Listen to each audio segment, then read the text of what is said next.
위대한 비밀 밝혀지다.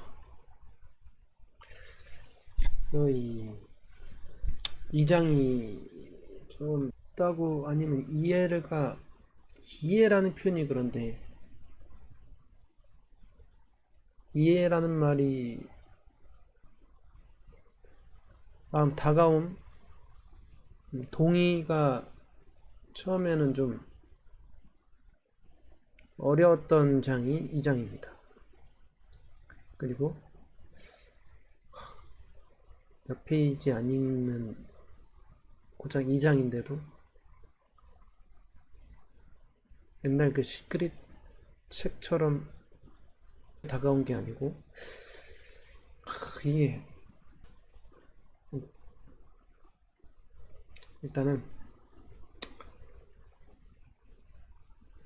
우리가 그 위대한 비밀을 발견하지 못한 이유는 오직 한 가지 사소한 장애물 때문이다. 오직 한 가지 사소한 장애물, 내 몸과 마음이 나라는 믿음이다.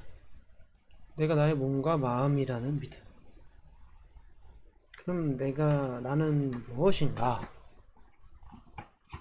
자동차를 가지고 있다고 당신이 곧 자동차라고 말하지 않는다. 그런데 왜 몸이 있다고 당신이 곧 몸이라고 말하는가? 물질로 이루어진 당신의 몸은 의식이 없다. 몸은 자신이 몸인지 모르지만 당신은 그것이 몸이라는 걸 알고 있다. 내 몸은 자신이 몸이라는 걸 모르지만 나는 그것이 이게 몸이라는 걸 알고 있다. 발가락은 자신이 발가락인지 모르고 손목은 손목이 자신인지 모르고 머리는 자신이 머리인지 뇌는 자신이 뇌인지 모른다. 하지만 나는 나의 몸을 구석구석을 알고 있다. 내 모든 부분을 알지만 각 부분은 나를 모르는데 어떻게 내가 곧 몸이라 할 수 있겠는가? 우리는 곧 우리 몸이 아니라는 것은 사실 좋은 소식이다. 모든 물질이 그러하듯이 몸은 언젠가 죽을 것이기 때문이다. 세상은 완전히 물질적인 것들로 구성되어 있으며 우리 몸을 비롯한 그 어떤 물질도 영원하지 않고 탄생과 죽음의 과정에서 나타났다 사라질 뿐이다. 하지만 나의 실체는 결코 죽지 않는다. 나의 실체는 결코 죽지 않는다. 내 말은 나는 몸이 아니다. 약간 이게 소울, 영혼 이런 걸 얘기하나요? 이는 이제 그렇게 좀 생각을 해봤어요. 여기 기쁨, 행복에 대해서 이제 많이 얘기를 하는데 나는 몸과 자신을 동일시할지 나의 진정한 모습과 내 자신을 동일시할지 자유롭게 선택할 의지가 있다. 몸은 고통과 다름없지만 진정한 당신은 무한한 기쁨이다. 머릿속 목소리가 당신인 것 같고 나에 대해 많은 것을 알고 있고 또 익숙하겠지만 그거는 결코 내가 아니다. 내 머릿속 목소리는 나의 마음이며 나의 마음은 내 자체가 아니다. 내 머릿속 목소리는 그냥 내 마음이다. 마음이 자체가 내가 아니다. 마음이 내가 아니다. 마음은 끊임없이 나타났다 사라지는 생각의 집합이다. 영어 이 생각과 마음이라는 얘기가 많이 나와서 마음은 마인드, 생각은 thinking 이 맞는지 네이버에 또 검색까지 해봤습니다. 마음은 마인드, 내 마인드 영어 번역했기 때문에 영어로 좀 이해가 하기가 더 편하더라고요. 내 마인드는 끊임없이 나타나는 thinking의 집합이다. 우리 안에는 생각과 감정, 기억과 느낌뿐인데 당신이 곧 생각인가? 당신이 곧 감정인가? 불만 가득한 생각이라고 해보자. 불만이 사라지면 당신도 사라질 것이다. 당신은 생각이나 느낀 감정이 아니다. 만약 당신이 그런 것들이라면 그것들이 사라질 때도 나도 사라져야 한다. 하지만 그런 감정이 지나간 후에도 나는 여전히 존재한다는 거죠. 그 모든 것이 사라진 후에도 완벽히 온전하게 남아있다. 생각, 느낌, 이따가 또 성격에 대한 얘기도 나오는데, 이것들이 나라고 하면 이것들이 사라지면 내가 사라지는 게 아니잖아요. 그거를 얘기하고 있는 것 같아요. 어떻게 보면 우리가 진정한 모습을 찾지 못하는 것도 이해할 만하다. 몸과 마음은 무척이나 설득력 있는 조합이기 때문이다.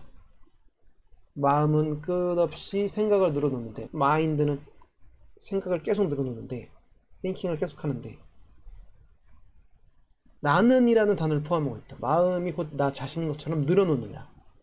띵킹, 나는 뭐 어떻게, 어떤 마음을 느껴지고 생각하고 이런 것들. 일단 우리 몸의 모든 감각 역시 마음에서 오기 때문에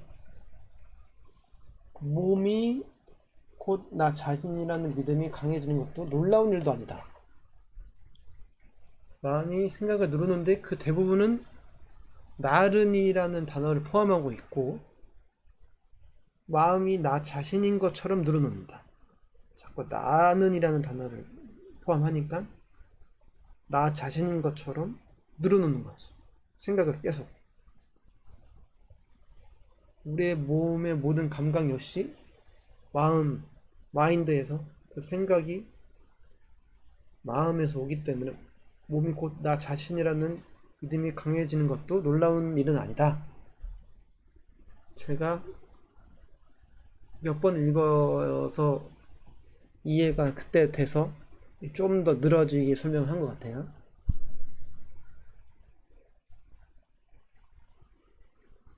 나에게 몸과 마음이 없다는 게 아니고 몸과 마음이 내 바디와 마인드가 진정한 내가 아니다. 마인드와 바디는 나의 자동차처럼 물질적인 세상을 경험하기 위한 도구일 뿐이다. 몸뿐이 아니고 마음, 생각, 바디와 마인드를 동일시하는 것은 내 진정한 모습을 가리고 있는 유일한 장애물이다. 나는 몸과 마음이 아니다. 몸과 마음은 내가 사용하는 훌륭한 도구일 뿐이다. 마치 차 도구인 거지. 인간이라는 거는 내가 경험하는 것이지 내가 아니다. 이 몸과 생각은 차 타고 경험하는 걸 뿐. 예전에 그 시크릿 책을 읽고 나서 이런 깊이를 사실 바라면서 책을 읽던 게 아니었어요. 내가 다시 상상을 하고 상상의 힘을 빌어서 내가 좀 더 행복했으면 좋겠는데 이번에 좀 더 업그레이드 돼서 나온 것이겠거니 했는데 첫 장부터 내 본성에 대해서 나의 정체성에 대해 얘기하고 내 삶이 엉망이라고 그러고 지속적으로 행복을 누릴 수 있는 나 자신 자체라고 그러고 2장 초반에는 내 몸과 마인드가 내가 아니라는 성격에 대해서 나온다 그랬죠? 당신의 성격은 끊임없이 변한다. 성격이 꼭 당신이라면 당신은 어떤 사람인가? 화가 난 사람인가? 다정한 사람인가? 불만이 많은 사람인가? 짜증이 나는 사람인가? 친절한 사람인가? 그 전부가 당신이라고 생각할지도 모르겠지만 그 전부가 될 수가 없다. 만약 그렇다면 화가 난 사람은 결코 사라지지 않을 것이고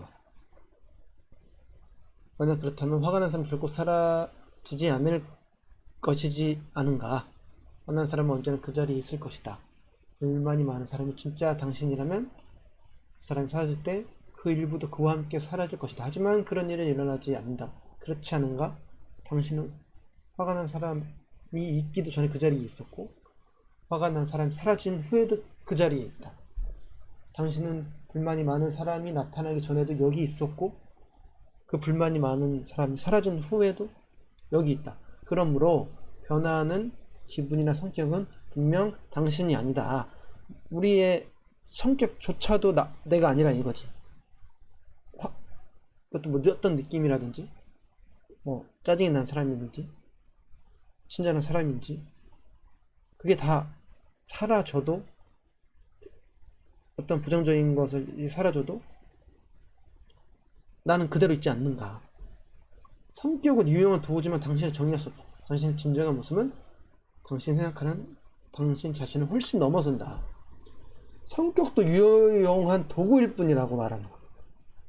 성격조차도, 마음도, 몸도, 생각도, 성격도, 느낌도, 어떠한 모든 것도 내가 아니고, 내 진정한 나가 아니고 그냥 유용한 도구일 뿐이다.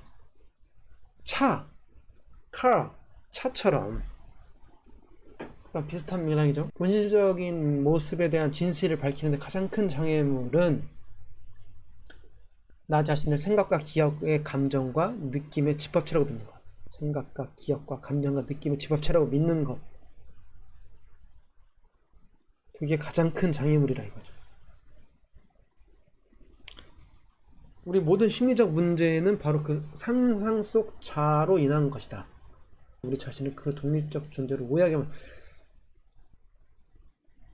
이렇게 생각하는 나의 상상 속의 자아가 내 자신을 독립적 존재로 오해하게 만든다. 이게 영어를 한글화 시켜서 그런지 thinking 약간 우리나라 말로서는 좀 안 다가오는 게 있어서 오해하게, 내가 독립적인 존재를 오해하게, 나는 독립적인 존재가 아니라는 말을 하는 거죠. 인간은 인간이 실제로 존재한다는 반박할 여지 없는 믿음 때문에 존재하는 것처럼 보일 뿐이다. 하지만 인간 혹은 에고는 그 안에 믿음이 없으면 존재할 수 없다. 그 안에 믿음이 없으면 존재할 수 없는 상상일 뿐이다 이거죠. 인간이 실제로 존재한다는 믿음이, 그 믿음이 없으면 존재할 수 없는데 그렇게 믿으니까 존재하는 것처럼 보이는다. 인간 자체가 존재하지 않는다. 몸이라는 공간의 유일한 거주자는 바로 순수한 진정한 자아이며 그것이 바로 당신이다. 나머지는 전부 가짜다. 몸 안에 세입자는 둘이 아니라 오직 하나일 뿐이다. 에고에 대한 믿음의 현실감을 제공하지만 있는 사실이 아닌 허구일 뿐이다. 이제 얘기가 이제 계속 와서 인간이란 까지 왔죠. 이게 지금 몇 페이지 안 되는 건데 이걸 계속 좀 파고든 겁니다. 무슨 얘기가, 이거 한두 번 읽어서는 너무 생각을 해야 되는 게 많아서, 이렇게 사실 진지한 이렇게 책을 읽고 이렇게 말하는 걸 안 좋아하는데 재밌게, 아니 응? 캐주얼하게. 근데 이게 참, 어쨌든 인간일 뿐이라고 느낀다. 나쁜 일이 날까 두려워한다. 질병과 죽음을 두려워한다. 가진 것을 잃을까 두려워하고 원하는 것을 얻지 못할까 두려워한다. 우리는 돈이 충분하지 않고 시간과 에너지가, 사랑과 건강, 행복이, 삶 자체가 충분하지 않는다고 믿는 결핍 상태에서 살아간다. 결핍 상태에서 살아간다. 우리 자신 또한 충분하지 않다고 믿는다. 이렇게 얘기하는 거는 반전 있다는 거죠. 이 모든 건 사실이 아니다. 오히려 사실과 정반대이다. 하지만 우리가 그저 한 인간일 뿐이라고 믿는 한 진정하고 영원한 행복은 결코 누릴 수 없다. 인간이 아니라는 얘기죠. 인간일 뿐이라고 믿는 한 진정하고 영원한 행복은 결코 누릴 수 없다. 당신은 몸을 경험하고 마음을 경험하고 인간임을 경험하고 있다. 그러나 이 모든 것은 당신의 일부도 아니며 일부조차도 아니라는, 궁극적으로 당신도 아니다. 그 모든 경험이 끝나도 당신은 끝나지 않는다. 그 일부도 일부조차도 아니라는. 하지만 진정한 당신은 존재한다. 진정한 당신은 존재한다. 그 하찮은 것에 대한 믿음을 그만두는 것이 왜 그토록 어려운 일일까? 우리는 정말 진짜이며 끝이 없고 완벽한 평화 그 자체인 또 다른 실체가 그 아래, 그 주변에, 그 위, 그 안에 가득함에도 불구하고 그저 그럴듯해 보이는 좌에 그토록 매달리는 것일까? 왜 그토록 보잘것없는 그것 때문에 수많은 문제를 일으키고 심지어 고통을 초래하는 그것 때문에 자신의 실체를 부정하는 것일까? 끝에 내가 생각하고 있었던 나라는 인간, 내가 뭘 좋아하고 어떤 몸을 갖고 있고 어떤 생각을 갖고 있고 어떤 성격이 있고 어떤 생각과 감정과 느낌을 갖고 있는지 이런 집합체라고 믿는 것이 가장 큰 장애물이에요. 나는 인간이 아닌데 인간이 아니 인간이라는 것 유용한 도구일 뿐인데